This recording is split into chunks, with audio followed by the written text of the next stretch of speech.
Hello, everyone, and welcome. My name is Todd Fernandez with Climate Crisis Policy and the Earth Bill Network, and I'll be your host today.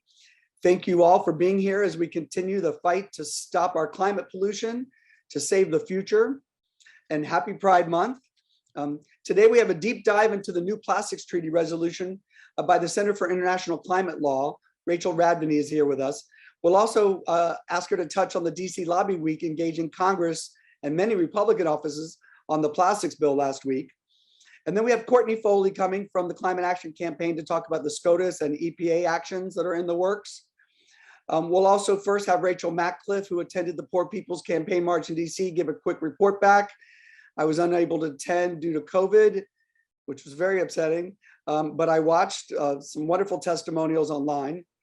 On the Earth Bill, at the last meeting, we had Representative Espaillat's team here sharing their enthusiasm, and we've since talked again and emailed, and I'm happy to report today the breaking news this morning that this week they'll be sending out the Dear Colleague letter to invite co-sponsors. Great. So that's great news. This is in advance of the Legislative Council being finished with the bill, but they feel like it's going to land where we want it.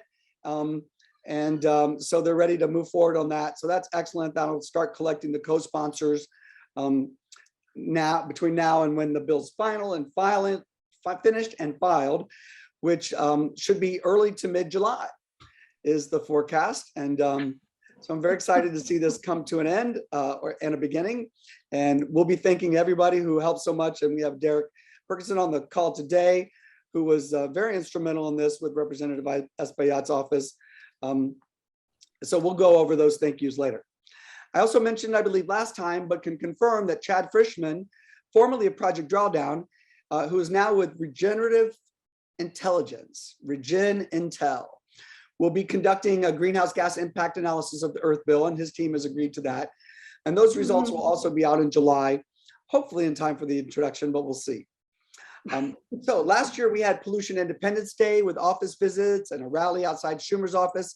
So this year the thinking is to treat all of July as Pollution Independence Month with a series of events and actions. And we'll discuss this more toward the end of the call today, but please go ahead and talk to your groups about it. The idea would be to double down on three main fronts. One, launch the Earth Bill with all that hoopla and mobilize to get co-sponsors and canvassing, via the adopted district to get, individuals in the district signing on. The second is to continue the push on the Senate and Senator Schumer and others to get the $550 billion in climate done. And then the third would be to increase a focus on the EPA with letters, calls, and actions. So we'll have a poll that we're going to launch in a minute. Greg, if you want to launch the poll, you can go ahead and we'll leave it open. And we also have t-shirts now. Thank you to Reverend Barefoot for helping to create those. All those links are via the resources page on the website. On the Build Back Better, rumor has it that Senator Schumer is considering including a provision to force the administration to issue oil and gas leases in the Gulf. So this is causing a hoopla, as you can imagine, and there's a request from the Center for Biological Diversity for additional phone calls to his office and a general ask that we keep up the pressure. So at the end of today's call, we'll also discuss a prolonged vigil in New York City at his offices. And we've just sent a request for a meeting to the Senator Schumer's office, which we're probably unlikely to get with him personally, but at least we're in there being present, helping keep this top of mind, which I'm sure it is, but that's the ask coming from the coalition. There's also a new front by James Henson and other scientists via petition to the EPA, offering a new strategy other than the Clean Air Act, which we expect to go down from the Supreme Court. The new strategy would be to ban greenhouse gas pollution using the Toxic Substances Control Act. So I'm just thrilled to hear that there's a new front on this. And so this seems great, but it's obviously still an uphill battle to get the EPA to lead on anything, it seems like. The EPA has 90 days to respond to this request. So that window is now. And if we want to add pressure, this might be our best last hope to rein in greenhouse gas pollution in the shorter term. There are also several other environmental rules in play at the EPA. And I've asked the groups working on those to come up with a single letter that we can all use for all of them. So one letter that lists the outcomes on all of them. we'll invite somebody. We're also talking about having actions at the regional EPA locations around the nation. So please think about that. We'll invite someone to speak on this next month. We obviously need every possible strategy in play, rules, legislative, judicial, and we need more action on all fronts. On the action front, several groups, including CCAN, the wonderful Chesapeake Climate Action Network, and West Virginia Rivers, held an event in Manchin's hometown of Fairmont, West Virginia on Monday, and they're keeping that community engaged and on task, so bravo to them. It's also important to note again all the climate devastation happening around the country, floods and heat waves, electric outages, a young boy swept away by the water. It's just unbearable to hear. Yellowstone closed with roads and bridges washed away. The list is mind-numbing, but it's a reminder that we must stop our greenhouse gas pollution immediately. Already 40% of Americans live in countries hit by climate disasters, and that fact will embolden our inroads into the Republican arenas, which is already beginning. Last I want to do, as Greg suggested, and make a finance announcement up front. Please consider becoming a $10 a month donor. That's all we're asking, $10 a month, to help us pay the basic costs of operation, lists, websites, nonprofit management, etc. And thank you to everyone who's already doing so. Okay, let's get started. First up, we'll hear from Rachel Matcliffe about her experience at the Poor People's Campaign March. Thank you, Rachel, for making the journey. How was your experience there, and what's the take home and next steps? Wow. Well, the take home and next steps is that we have to absolutely interact with the people that Poor People's Campaign is campaigning for. If we do not bond with these people as people, we are throwing a lot of our power into the wastebasket. That is the take home, I think, for all of us. Personally, there were many chords in my personal life that got vibrated. You know, I'm 83 years old. So that means when Martin Luther King in my hometown of Detroit was testing his big rally in Washington, D.C., I think he did it the year before, I was there. When we had the Detroit uprisings, that used to be called the riots, it was my block that a tank came down, right down the block, and Black people giving us food because we were practically the only whites on the block. This is very up close and personal to me. And I find when I listen to Reverend Barber, I find someone equally blessed by our Creator, equally intelligent, and in possession of new techniques in organization. I was very, very impressed that he shared with the audience on the mall all the different kinds of specialty advisors that he had convened, almost as if he were president of the United States, and that he would have his own council of economic advisors. This totally blew me away, because I have known for years that the fiscal conservatives have been endowing chairs at major Ivy League institutions, chairs of economics, who would then talk with great authority. And now, God bless Reverend Barber, we're going to have people with our point of view speaking with equally great authority. The sound system was unbelievably good, unbelievable. I'm hard of hearing. It was terrific. There were towers up and down the mall. And the fact that we weren't standing next to a pool of water, but it was like a huge family picnic. All the groups, including of all things, the non theologically correct workers council. I'm blocking on the name, but we have throughout the country, we have Jewish labor unions for workers who do not profess to believe in God. And there they were, God bless them, all my folks, and I was trying very hard. The challenge for me was reaching out to the people on the bus. I'm glad I was on the bus. It was a terrible, unsanitary bus, and the bus driver got lost and blah, blah, blah. But I could see the people, and I could see the parishioners who were interacting with the clergy leader, who was a very strong man. And one of them was asking him how to raise her grandchild in Christianity. And the beauty of the interaction was phenomenal. And I am thinking that is the secret weapon. We cannot invite people who barely have enough to eat to come to a lecture on civics. But these wonderful, I call them worker priests, these wonderful clergy who interact with very poor congregations, if they could bring some of their congregation with them. Mark Dunley used to do that when he campaigned in Albany, and he would have a lobby day. And I remember once there was a homeless man with him going in and out of these offices of the elected officials. So that's all I really have to say. It was incredible. I'm glad I did it.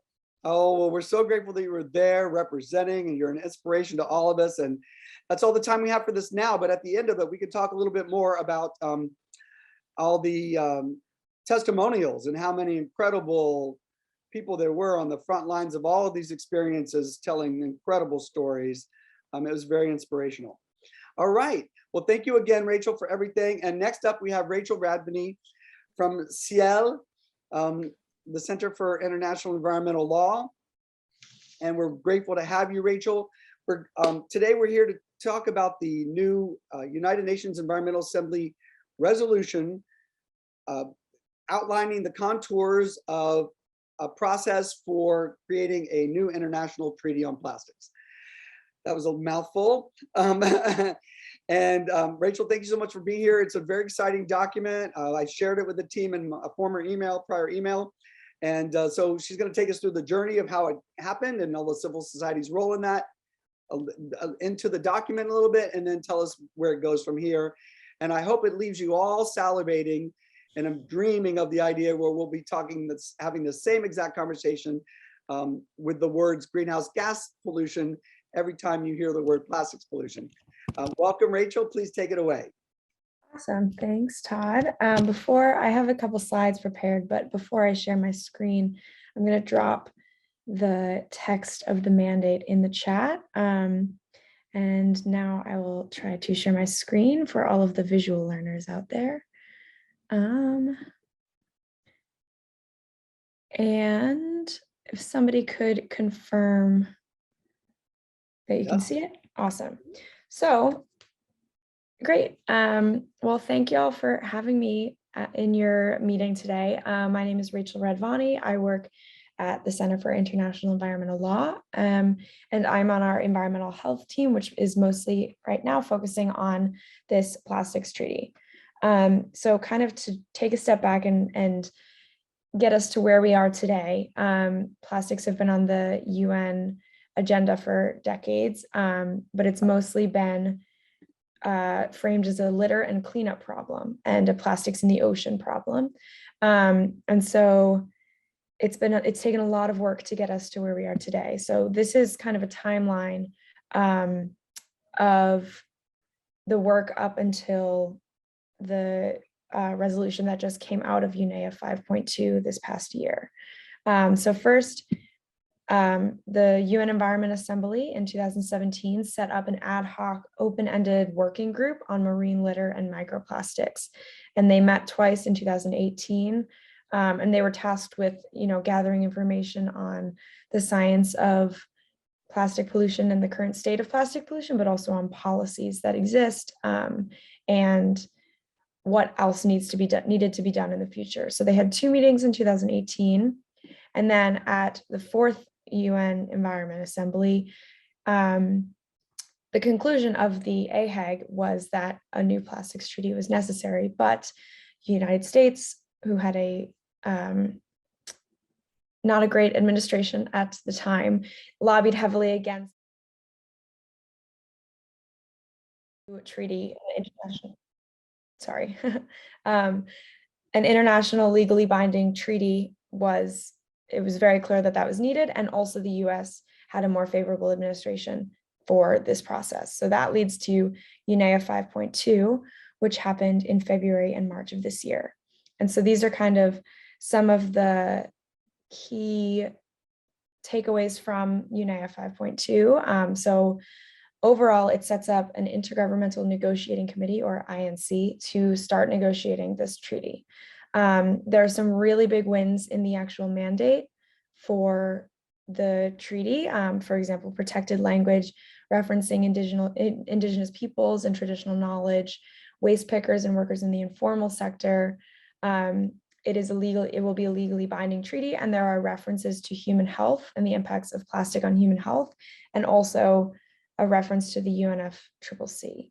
And also, since I'm sharing my screen, I can't see the chat. So if there's any questions, if somebody could stop me, I can answer those. We can do them at the end. Okay, perfect. So I'm going to put up some screenshots of the text to just kind of walk y'all through some key provisions. So this is the title of the text: End Plastic Pollution. So one of the most important things is it's legally binding. That was a huge win. And there was a lot of debate at UNEA 5.2 and a big fight to get this in. So that's one big takeaway. And the other is that it will address the full life cycle of plastic. And something that's really important to point out with that is it says it's an instrument on plastic pollution, including in the marine environment, which is very different from the past framing of plastic pollution as marine plastic pollution. So it's plastic pollution, including in the marine environment, but not only in the marine environment. And it also has in there to promote sustainable production and consumption of plastics. So we're kind of seeing that as a little bit of the hook as to where we can talk about the production side, which is where the oil and gas ties in. Some other things that it's going to develop is it's going to rely heavily on national action plans. So that's kind of where it connects to the lobby week that Todd mentioned. The Break Free from Plastic Pollution Act is what we're kind of seeing as the US's blueprint for a national action plan. And then the other key thing to note is it promotes cooperation and coordination with other multilateral environmental agreements. And the UNFCCC is directly mentioned in the mandate. So that was also a big fight to get that mentioned in there. And then a couple other more general things. It stresses the widest and most effective participation. And it also calls on member states to continue doing work from now until the treaty is negotiated. So my last thing is just a bit of a timeline for where do we go from here. So as I said, the mandate was agreed to at UNEA 5.2, which was in February and March of earlier this year. And they just had an open-ended working group in the end of May / beginning of June in Dakar, Senegal, to discuss the rules of procedure for this meeting for the INC, the negotiations, and to decide the program of work and some documents that would be produced before the first negotiation. And so now the next thing on the agenda is the first INC, which is going to most likely take place at the end of November in Uruguay. And then from there will be two INCs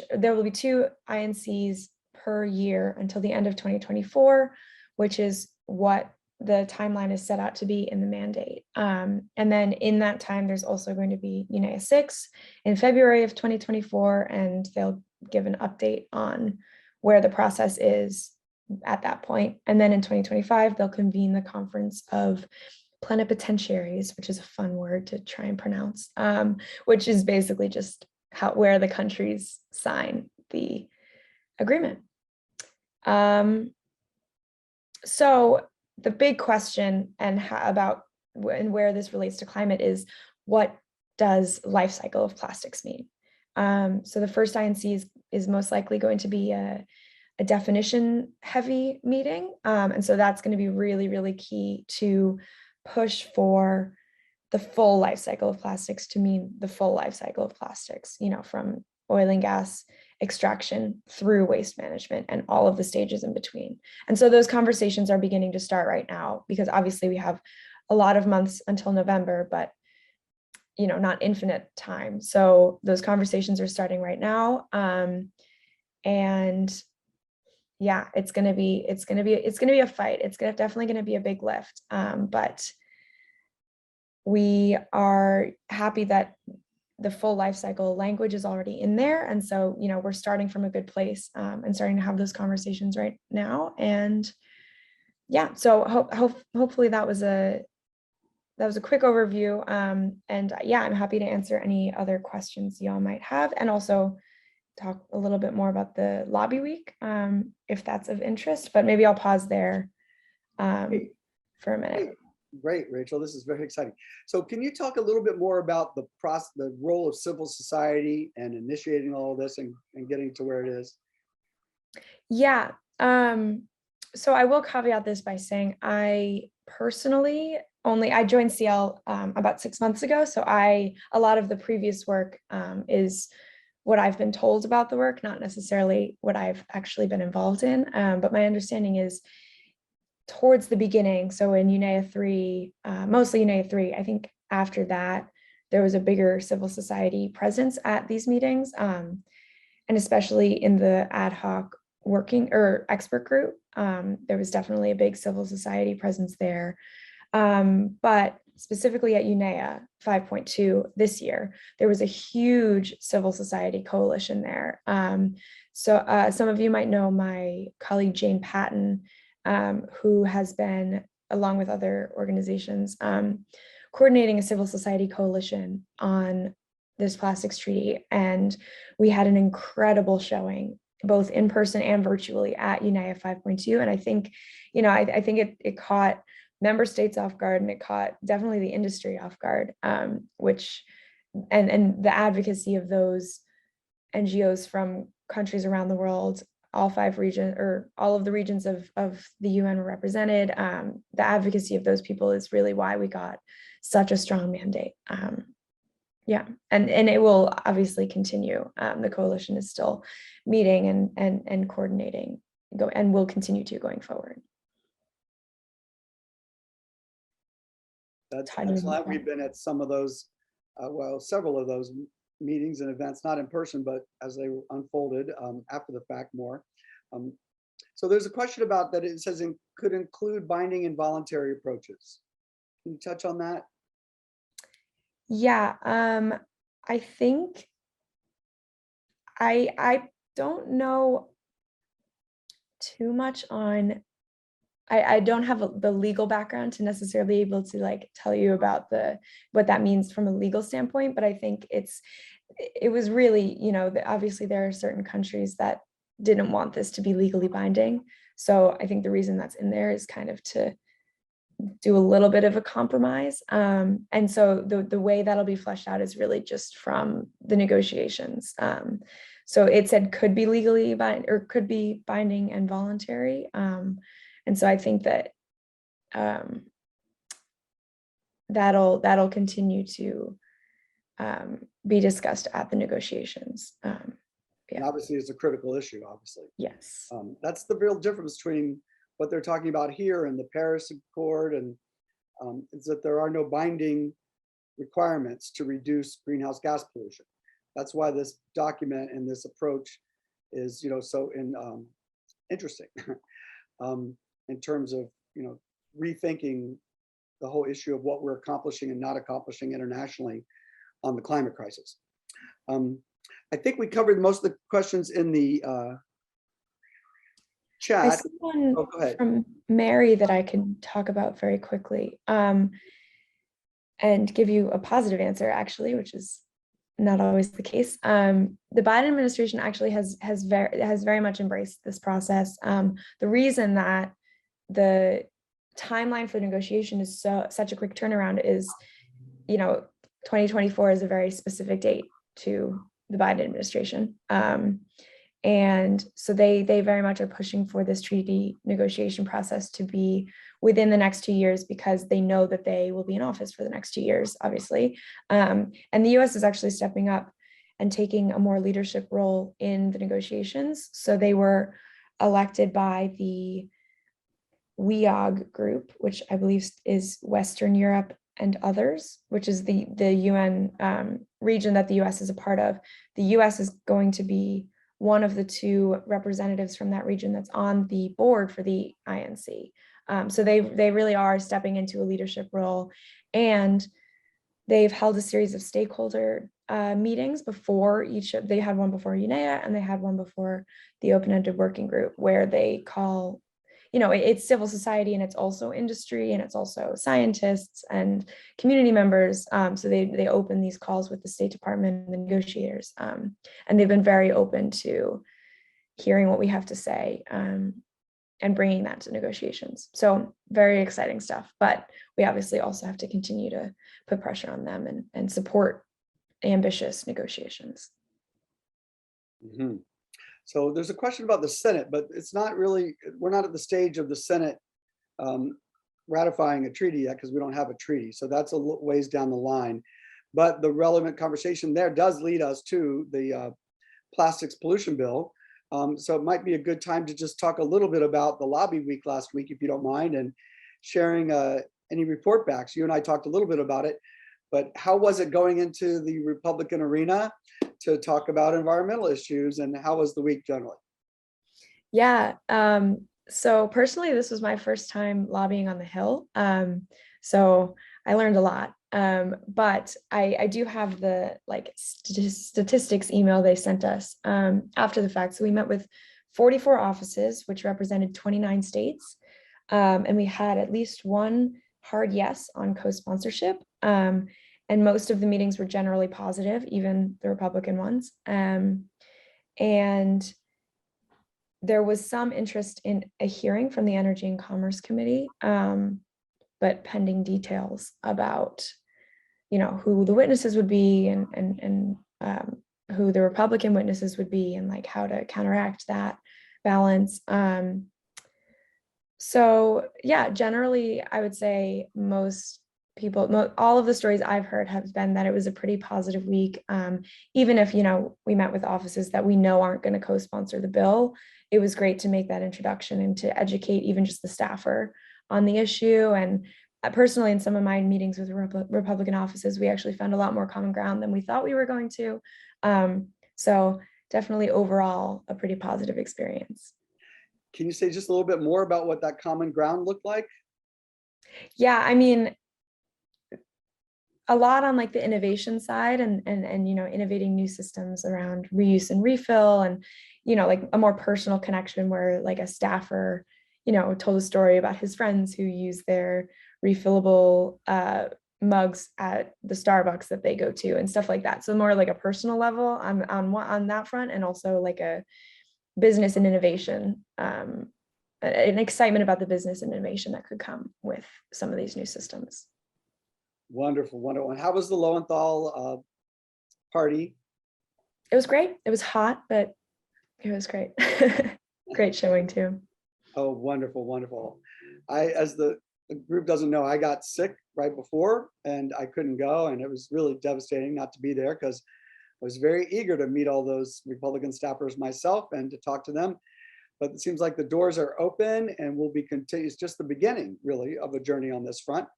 It's not the end, that's for sure. And it's just very exciting that we worked with the coalition for a while planning all of this, and that Republican emphasis really was grabbed and run with, and turned out to be quite well. Turned out to be good. Let's see here. All right, so there's another question about the treaty. Who will be representing the US? We've been on a few meetings with the Department of State. I don't know if there's specific negotiating. Do you have any answer on that at that point? Yeah, I mean, they're the main people that have been, John Thompson is the one who's leading the delegation. I believe he's from the State Department, and Lark Williams is the one who's been elected to the board of the INC. And I'm pretty sure she's also from the State Department. And they've also been bringing people from the EPA and from NOAA, and some other agencies as well. Maybe Human Health. If not bringing them to the negotiations, at least consulting with them beforehand, or like they've been on the stakeholder calls.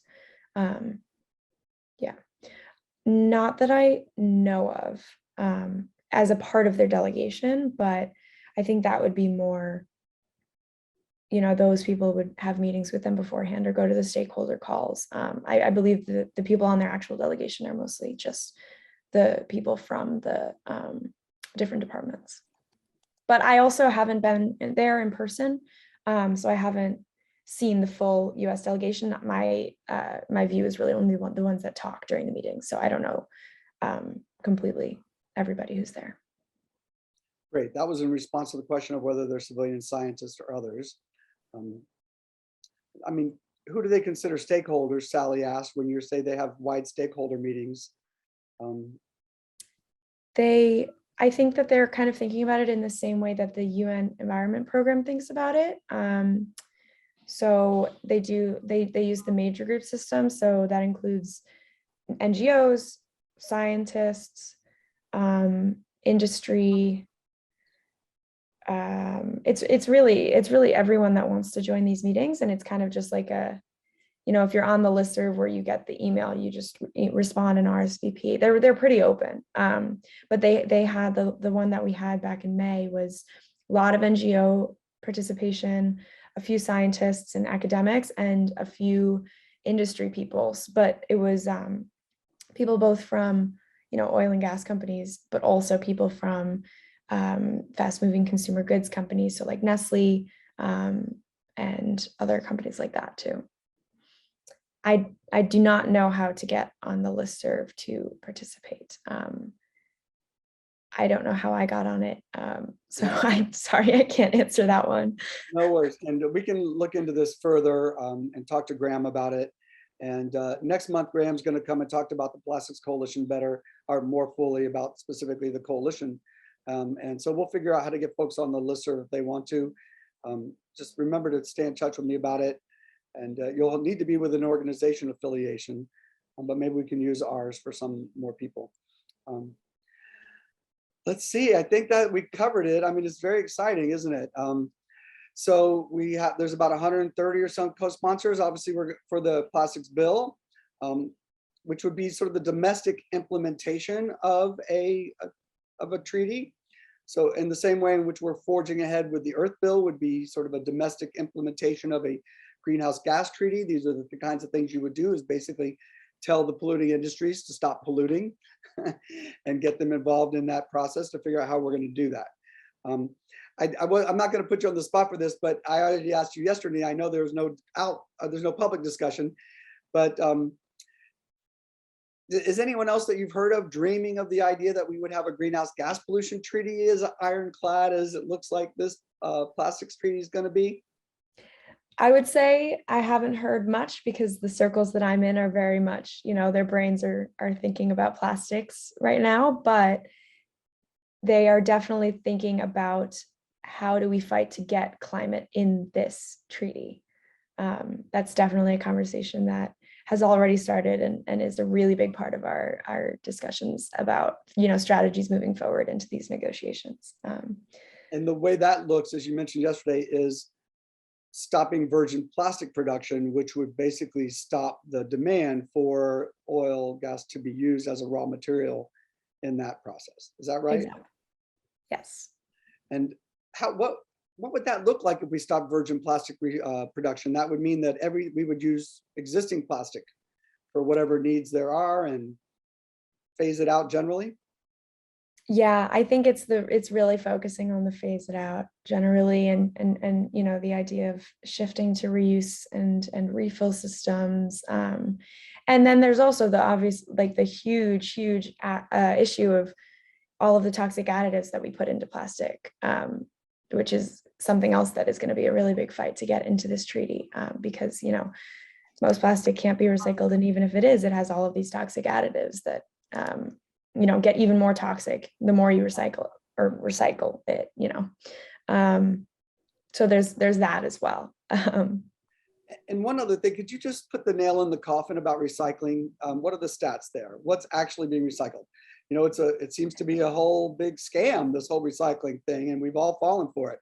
So can you just say a few words about how recycling is not working?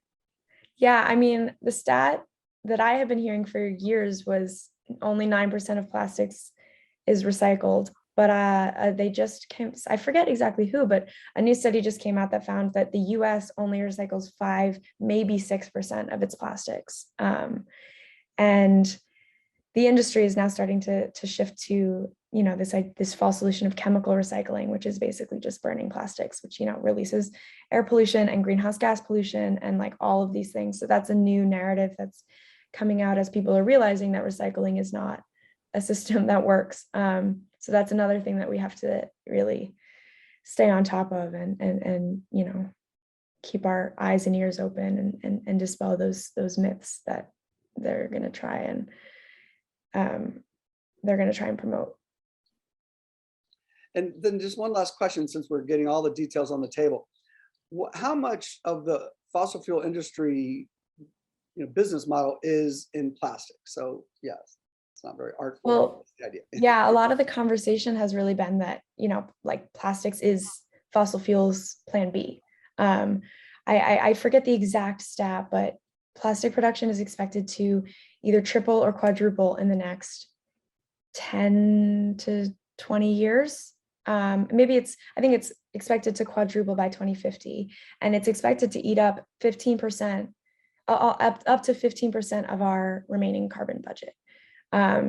So, you know, as fossil fuels are, you know, people are, they're reading the writing on the wall and they're trying to shift to plastics, and, you know, it's a demand side issue. You know, we don't need the plastics that they are continuing to produce. Most of the plastics that exist in our system today have been made in the last 10 years. So they're really using this as kind of their way out to continue, you know, their business model, and continue polluting our planet. And then the last final point on that, the climate movement, obviously, in the plastics efforts, share a common industrial opposition, not if it were the fossil fuel industry. And did you have any sense of that when you were speaking to congressional staffers about the industry's weight and power in this whole equation? Yeah, I think not explicitly, but in the way that, you know, they're definitely using industry talking points when they respond to our points about plastic pollution. And also just in the way that, you know, they're not going to co-sponsor, and you know that there are certain parts of this bill that certain offices are never going to agree to. It's kind of like the hidden undercurrent, even if it's not explicitly referenced. So this is the front we're all going to be going into, obviously, with going forward. And, you know, there's a lot of Republican history in environmental protection. There are lots of strong conservative arguments to be made for the public welfare and public health, and how we should not be singling out and supporting individual industries over the collective well-being of citizens, but also the rest of the corporate world, which is locked out of so many things because of this market dominance and policy control.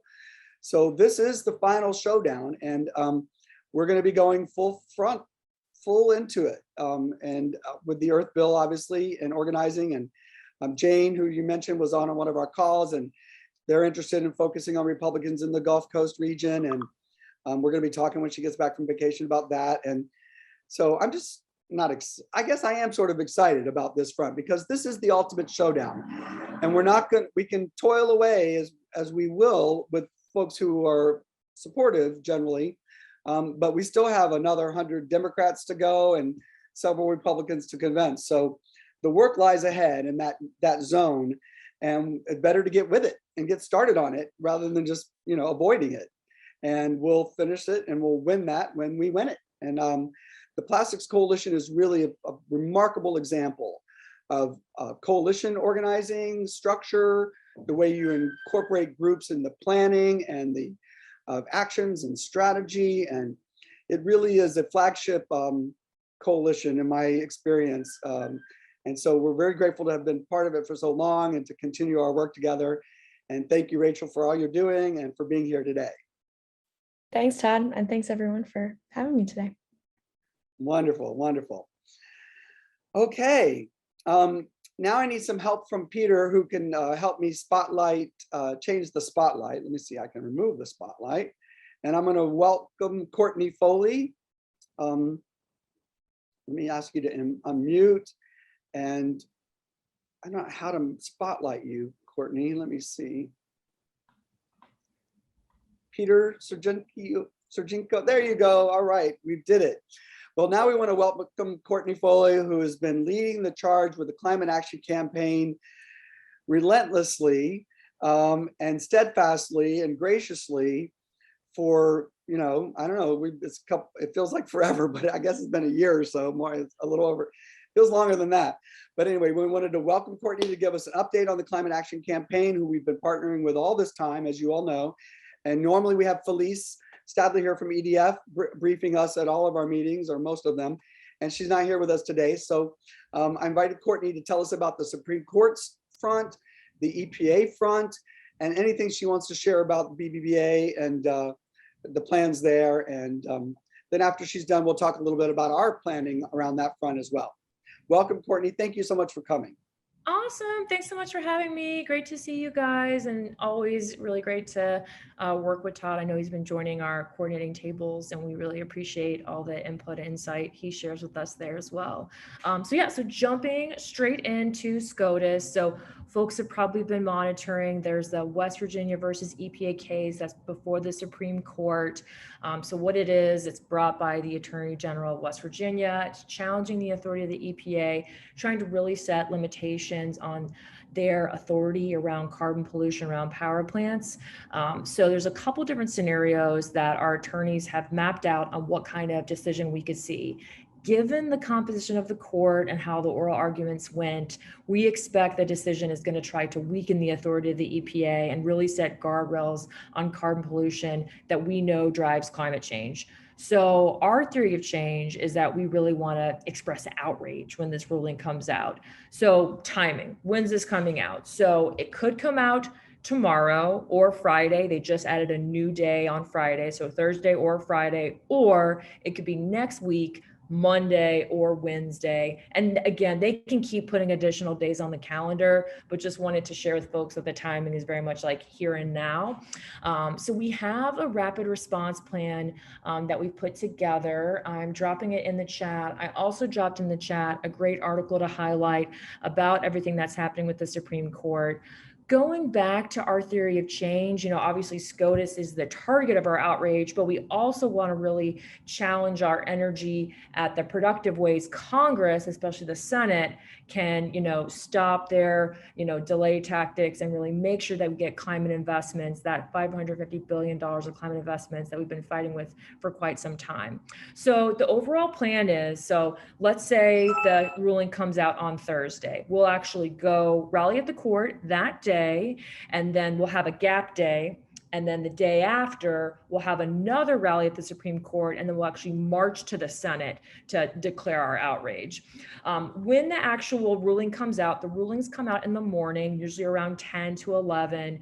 There'll be a bit of a pause where the attorneys and our communicators will be figuring out which of the scenarios we're in. So like how loud our outrage should be depending on how much they limit the EPA's authority. So there'll definitely be a time where we'll say, hey, the decision's out. We're waiting to get the top line messaging after talking to the attorneys and the communicators, and then we'll share out messaging. We'll be asking folks to put out statements, sharing their outrage, sharing social, and then again to come out to our two events. The one event that'll be the day it comes out, and then the second event will be one gap day. Then the day after, that's when we'll have another event where we'll actually march to the Senate. So those are the three main things that people can do. And we definitely are kind of on high alert, as you can tell, emailing ourselves every morning being like, okay, we're clear for the day, because we really expect it to come either this week or next week, and really hoping to have good turnout at the Supreme Court on both days, and just knowing that that could happen. Another nuance to all of this is that, as you guys know, there's like over 30 cases that still haven't come out. So we could be in a situation that the same day our ruling comes out, our friends working on gun control and other issues like choice, their rulings could also come out the same day. So just wanted to put that out there, that we might have multiple groups protesting, but you know what? That's good. People definitely need to hear the outrage with this conservative court. So yeah, just wanted to make sure folks had the rapid response plan. And then once you opened it up, if you scroll to the bottom, there's actually a place where you can put out what your organization is doing. And you can see we have quite a bit of groups that have already done that. So they put in like, oh, this is what my group is planning. And if you have a minute and can put information in there, that's really helpful to us. Because again, we're going to be sending out a mass email again, but it is helpful to know if people plan to join us down at the Supreme Court for either days, the day it comes out or the day after, the gap day it comes out. But let me pause there to see if there are any questions before I go into other things. Well, that's great. So are there other things you wanted to cover before you I ask you a couple questions? Yeah, I was also just going to briefly talk about budget reconciliation.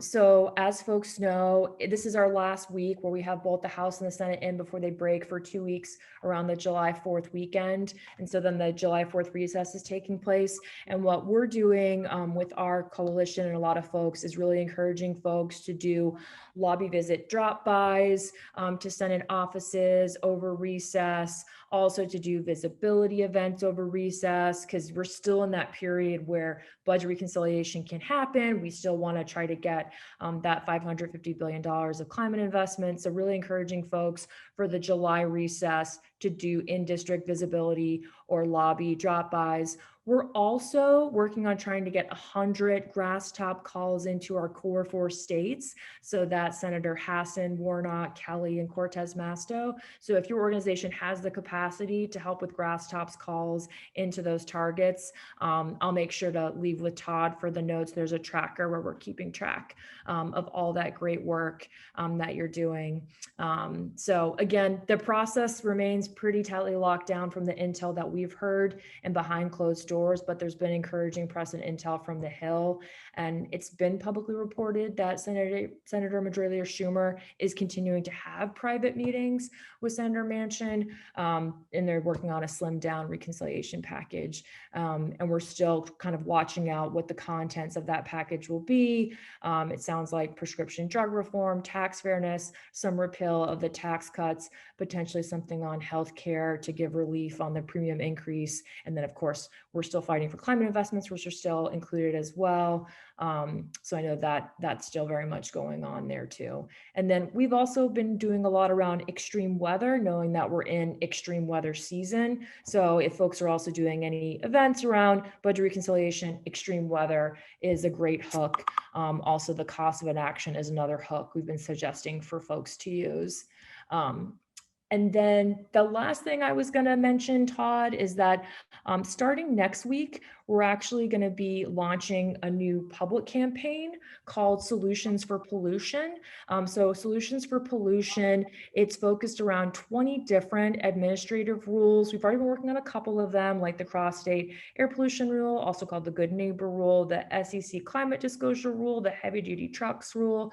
So there's around 20 different rules that all help toward our goal of getting 50% reduction in emissions by 2030. And it's really important to get out the word on that. So we decided with a lot of other folks to put together a publicly branded coalition that people can join. And basically, if you're working on one of the 20 comments that are happening, then you're able to join the coalition. There's no cost, and it's really an opt-in type coalition. So it's like, we'll have a lot of materials, talking points that will be tailored for your organizations, and you can kind of take what's useful to you or not use it. And then we'll have lots of like joint Hill letters, which you can opt out. You can like, oh, I want to be on this Hill letter, or this one I don't. So it's a lot of really making it convenient for you to be a part of a publicly branded coalition around President Biden's in these 20 different administrative rules that are across different agencies. So yeah, so I have a 2-pager that I'll share in the chat on solutions for pollution, but we'll have even more materials for the formal launch of the organizing drive next week.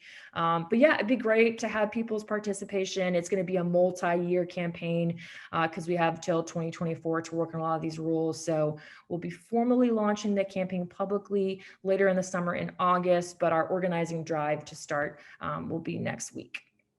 That's wonderful. I love the solutions for pollution language. We use the pollution language a lot. And we're going to have Pollution Independence Month for July is what we're going to coin it. We had last year Pollution Independence Day for around 4th of July.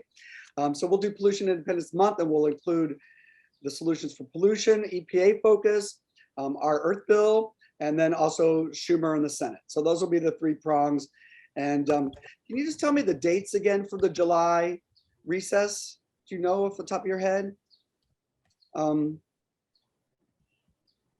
Dates for July recess. And if there's any other week where it would make sense for us to have a sustained vigil, perhaps outside of Senator Schumer's office, very friendly. We have the Climate Action Campaign merchandise and hats, shirts and posters. And I'm thinking like 11 to 2, like 5 days a week, climate, get it done, positive rally.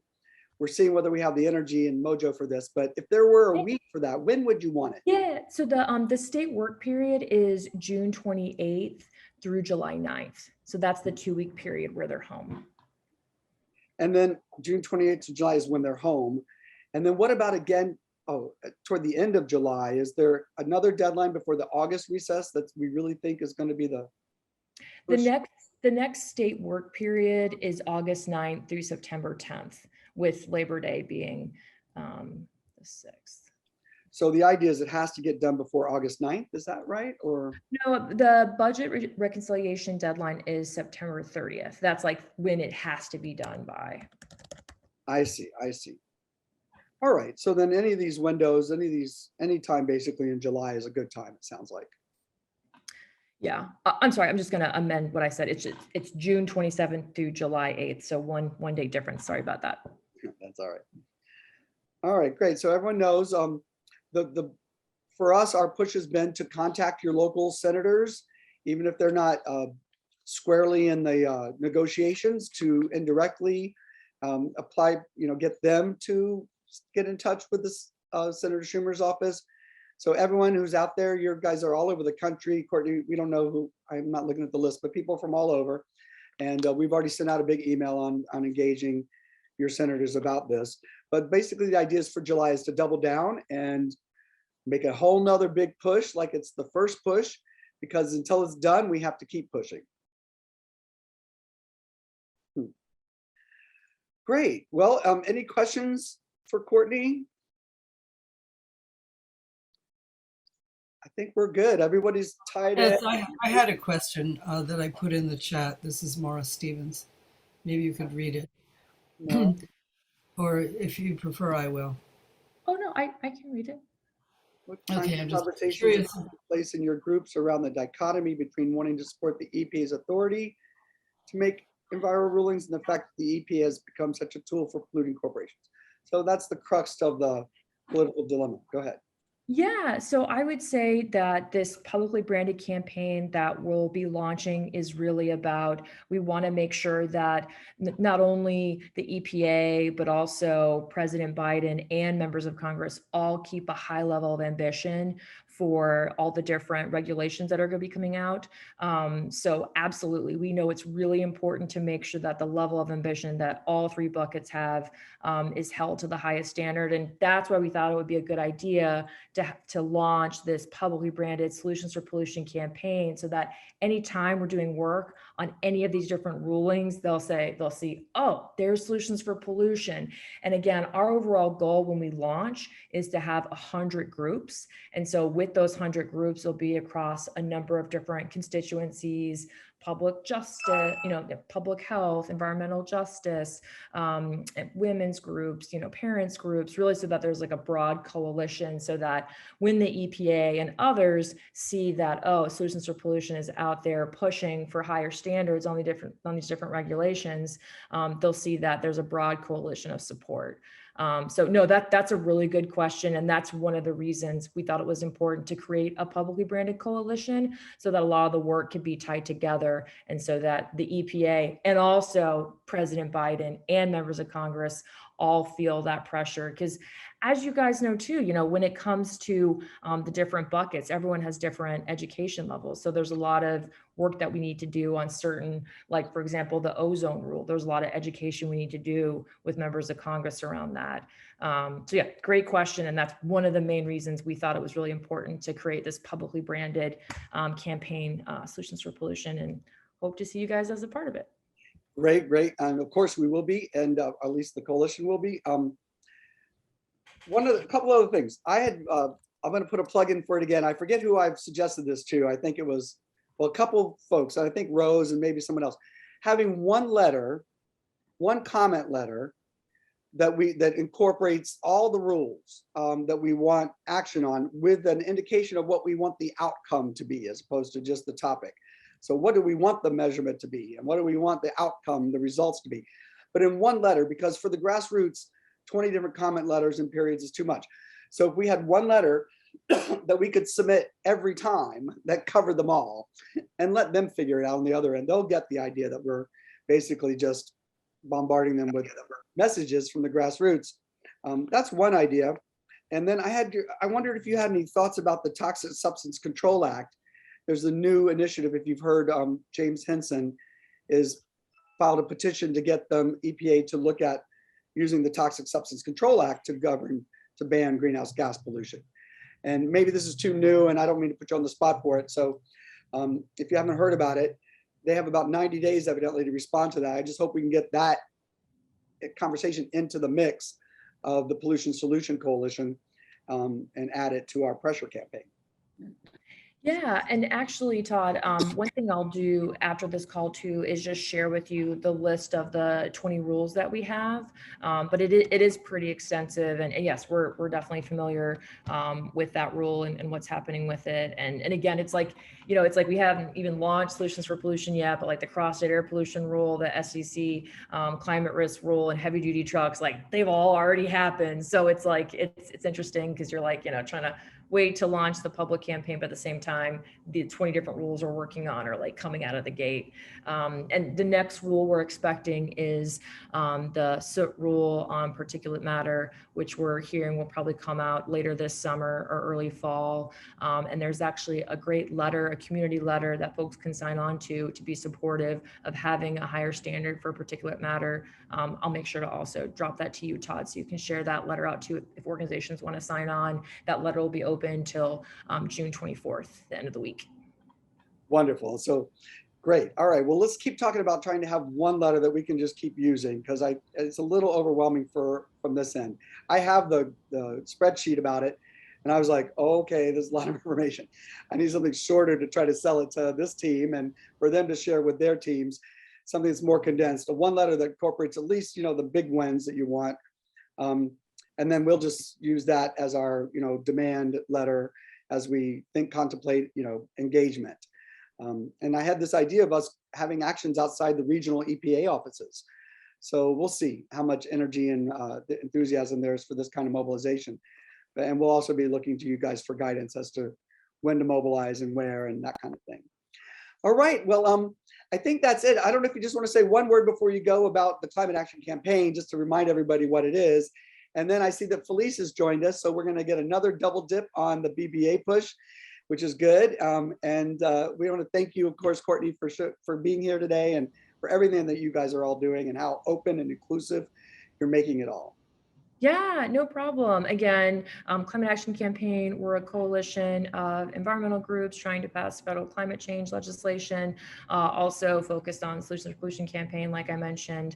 I'll make sure to drop our site too. But yeah, it's really been great getting to talk with you guys. And thanks for considering participating in all the different things that we mentioned, and look forward to talking to you again soon. Have a great day. Thank you. You're welcome anytime. Appreciate it. Oh, great. Okay, we have quite the lineup today. Felice is here. Peter, if you could please spotlight Felice. Welcome. Let me see. Hi. Hi. Glad to follow Courtney, so I don't have to actually repeat much. So I don't know if Courtney talked at all about the Build Back Better push, but nice to see everybody. And thanks to those who've been already in touch on the Senate push. So Todd, what would be helpful? Just to kind of give a recap of where we are and timing. Yeah, Courtney covered a little bit of it, but Okay. I think it's fine to revisit it from your perspective on how things are going. And then most importantly, what you want people to do when, Okay. So the last time I was here, I talked about the importance of continuing to get messages into senators, in particular Democratic senators. I know there was a question about Senator Collins and Senator Murkowski. I don't think it hurts if those are your senators. Doesn't hurt to continue to reinforce the importance for investing in climate solutions, recognizing, of course, that they likely won't vote for reconciliation, but nevertheless, always important to convey the importance of action. So in terms of timing, basically what we're facing is the Congress is going a very long recess, a recess period, which will straddle the July 4th weekend. And it's a great time to engage with senators, and if there's particular Democratic or particular House members that you've been working with and have a relationship with, it's a great time to connect with them on their turf.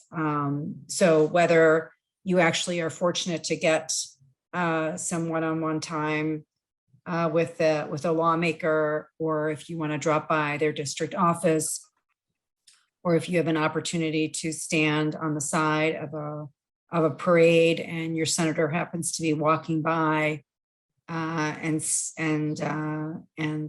use that as an opportunity to reinforce the importance of investing in clean energy and climate solutions. Every senator will know, every Democratic senator will know what that means for shorthand, and whether it's please pass a slimmed down version of Build Back Better. Please make sure that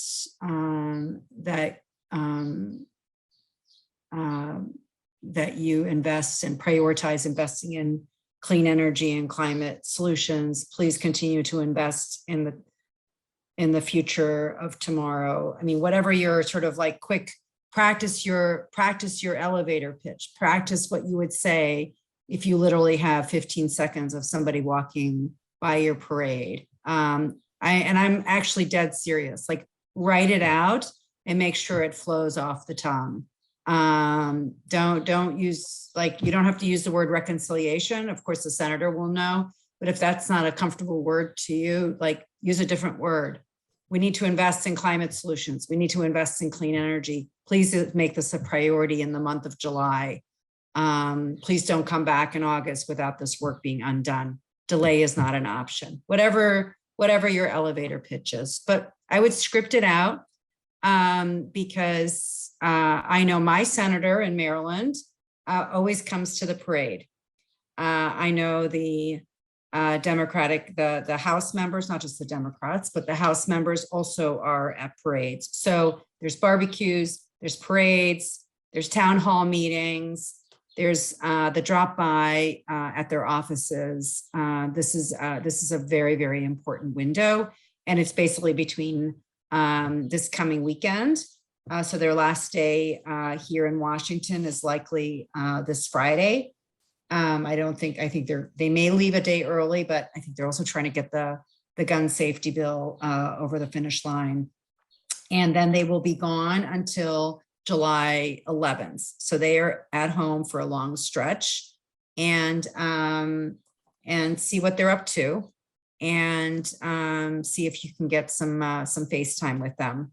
I also mentioned previously, and I know some of you took me up on this offer, collect some postcards, handwritten cards, handwritten letters, or postcards that CAC has printed. Collect them from constituents, from your neighbors and friends and colleagues and civic leaders, and then drop them off at a Senate office. Snap a picture so we can share it on Twitter and Facebook or Instagram. All lawmakers are on those platforms to continue to kind of impress upon the importance of action. So that's kind of where we are. There's lots of conversations happening in terms of what's going to be in, what's not going to be in, what's going to be included for fossil fuels, what's going to be included for clean energy. I would say that, we are keeping fingers and toes crossed that the package in its entirety will be a net positive. That's our hope. And I think that's what we are working towards. So I don't really have anything more than that. I think this is go time. There's no better time than today to start doing some of those things. For a moment of inspiration, I will share, I watched a TED Talk this morning by a climate scientist that some of you may know. She put out a TED Talk, and it's about how to, in her tweet, she says, look it up, how to find joy in climate action. This sounds corny, but just bear with me here. How can you specifically help address the climate crisis? Harness your talents and don't forget joy. Jump in, we need you. And she provides a very practical Venn diagram exercise that each of us can do, and find something that you like to do, something that speaks to your talents, and where you could imagine to prioritize action. And from that, you will identify a few things because each of us can play a role. So again, sounds corny. I listened to it this morning. This is from a 20-year climate organizer, and I was inspired by it. And I encourage each of us to think about that. Being miserable working on this problem is not gonna lead us to doing our best work. And each of us have a role that we can play in driving climate solutions in our communities. So look it up. How to find joy in climate action is, and Ayanya Elizabeth Johnson is the speaker, and she's an author. So please, Great. Yeah, someone else shared something. So that's my closing thought. And if you have an opportunity to snap pictures of whatever you might be doing, engaging with senators or with House members, and you yourself are not on one of those social media programs, please send us your photographs, and we will, with your permission, we will share it on our feeds. Wonderful. Felice, there was a question about where do we get those postcards? Okay, so Courtney already hopped off, but I would say email Courtney. Oh, thank you. Did someone just share it? Oh, send the photos to me. I'm going to give you my address. fstadler@edf.org. And I know, whoops. Actually, sorry, Rachel, I just sent that to you, but I meant to send that to everybody. So send me the photos. And if you want postcards, you can email me and Courtney. I know one of you emailed me separately and I just passed it on to Courtney and her team. Courtney's not here. Thank you, Peter, for sending that, for including the direct link. So we can make sure that they get into the mailbox to you. Wonderful. And then Felice, there's a Center for Biological Diversity sent out an alert that there was perhaps negotiations to require golf leases for oil and gas exploration as part of the deal that's being made. And there's a hoopla about that prospect. Have you heard, do you have any thoughts on that or? Yeah, it's like I said, we want to come at it as a net positive for the climate. And there's a very real crisis when it comes to our energy situation right now that the administration is also trying to tackle. The reality is that the oil and gas companies are not really eager to ramp up production. They're sitting on their hands. They're not ramping up production. So they may be opening, even if they opened up new leases, there's no guarantee that anyone's going to actually buy those leases because it's just not profitable. So there's going to be a lot of like fireworks happening, whether it's that, whether it's putting more money towards hydrogen or nuclear or CCS. There's just going to be a lot of fireworks. And I would say none of us are writing the legislation. We're not writing the bill.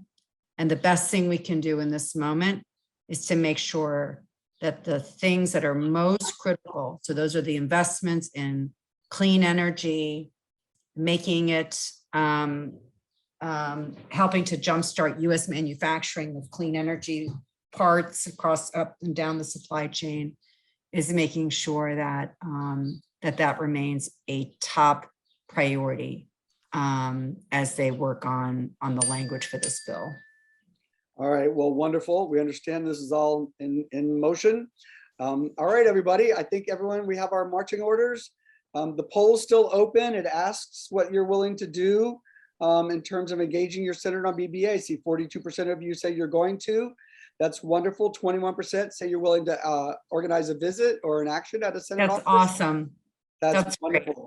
So that's great. Really wonderful. Yeah. Thank you so, so much. And then one of you asked me what the relationship is with the Climate Action Campaign and EDF. So EDF has been a member of the Climate Action Campaign for many, many, many years. And it's always kind of been different iterations. And for the past 2 years, there's a rotating co-chair. There's always 2 co-chairs, and the co-chairs are basically the CEOs of different members of the Climate Action Campaign. And the Environmental Defense Fund, our CEO has been a co-chair for the last 2 years. Fred is cycling off at the end of this year. And we've been a co-chair. Earth Justice is the other co-chair right now. So Abby Dillon. And before that, it was John Podesta with the climate, with the Center for American Progress. Excellent. I put the website, they have a website on this and it lists all the partners. I put it in the chat. Wonderful. Okay. All right. Well, I think that's it for today, Felice. Thank you so much. Okay. Thank you. Thanks for all you do, and watch that TED Talk and work on your Venn diagram. I will do the same. All right, great. Take care. Bye. Bye-bye. Thanks again. Bye. Okay, everyone. Well, we can go back to a group view, a gallery view. Wow. Well, that was quite a tour de force of experts and people working on in the inside on so many fronts. Hope you enjoyed it. I enjoyed it. Let's see, just a few things before we go. Let's open up the conversation a little bit and talk about Pollution Independence Month.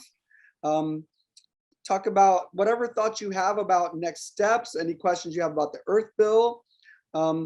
Let's just open it up. I feel like there was a more specific conversation that I was looking to have. Just remind everybody we have t-shirts.